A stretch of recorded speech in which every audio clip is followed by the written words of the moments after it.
Right now, most investors are focused on the same high-performing tech stocks, tracking every movement of companies like NVIDIA. But while public attention was fixed on AI headlines, Charles Schwab was making a significant change to its business model that went almost entirely unnoticed. For most people, investing is limited to the public markets, a cycle where retail investors often buy into companies only after their most explosive growth phases have already passed. Historically, the most significant wealth has been generated in the private markets, where early-stage investors back companies years before they ever reach a public exchange. This sector has been walled off for decades. Access was restricted to institutional firms and individuals with specific net worth requirements, effectively keeping the highest growth opportunities out of reach for the general public. Charles Schwab has recently moved to dismantle those barriers.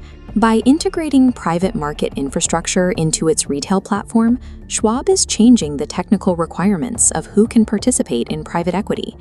To understand the timing of this move, we have to look back at the 2023 regional banking crisis. When Silicon Valley Bank collapsed, it highlighted the underlying fragility within the American financial infrastructure. As the Federal Reserve raised interest rates at the fastest pace in decades, billions of dollars became trapped in long-term bonds that were suddenly worth less than their purchase price. This triggered a behavior called cash sorting. Retail investors realized their standard bank accounts were paying almost no interest, so they began moving hundreds of billions into high-yield money market funds. This chart illustrates the impact on Schwab's banking arm. Since 2022, the company saw over $100 billion in low-cost deposits leave the platform as clients sought out better returns elsewhere. To cover that massive outflow of cash, Schwab was forced to take on expensive short-term debt. This red line shows their borrowing costs climbing as they paid high market rates to maintain their liquidity. This created the appearance of a company in distress. Market analysts and retail traders immediately began to speculate that the firm was facing a long-term capital crisis. While the market was focused on the falling stock price, Schwab's management was executing a quiet restructuring of their balance sheet to insulate the firm from further shocks. Their first move was to reduce their reliance on emergency funding. They systematically allowed those high-interest short-term loans to expire rather than renewing them.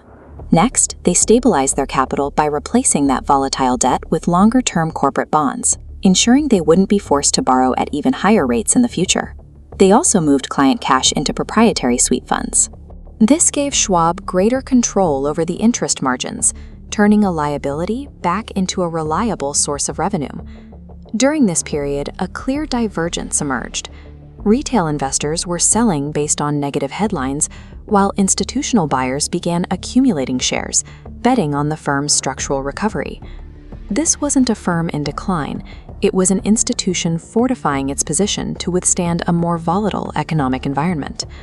Once the internal balance sheet was secured, Schwab pivoted from defense to a strategy of expansion into the private equity space. Today, companies like Stripe are staying private for much longer than they did in previous decades. This means the majority of their valuation growth occurs before they ever hit the public stock market. In late 2025, Schwab moved to capture this growth by announcing a $660 million acquisition of Forge Global. Forge Global operates a secondary market where investors trade shares in pre-IPO companies. To date, the platform has facilitated over $17 billion in private transactions. Schwab is now integrating this entire private market infrastructure into its platform, giving its $11 trillion client base a direct path to these previously restricted assets.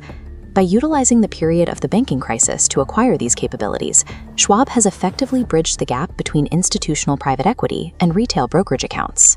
As these structural changes take hold, investors need to adjust their own strategies to match the behavior of the major institutions. The first lesson is to manage idle cash actively. Brokerage firms generate significant profit from uninvested cash sitting in standard accounts. To avoid being a source of free leverage for the house, move that cash into high-yield vehicles. The second lesson involves the inversion principle. When large institutions are aggressively paying down high-risk debt and prioritizing liquidity, it is a signal for individual investors to do the same with their own portfolios. Third, understand the requirements of private markets.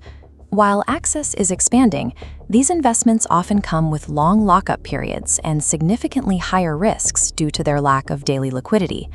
Access to more complex asset classes is a significant shift, but it places a greater requirement on the individual investor to perform their own due diligence. Major firms restructuring their internal plumbing suggest they are preparing for high volatility and capital reallocation, rather than a stable market environment. Markets typically reward those who are disciplined enough to see past the daily headlines and understand the structural changes happening underneath. The institutional players have already made their move. The question is how you will adjust your own portfolio to account for this new distribution of assets. For more analysis of the shifts Wall Street doesn't highlight in the headlines, subscribe to Streets. Let us know in the comments, are you planning to explore private market access, or are you sticking with public stocks? We'll see you in the next breakdown. Stay disciplined.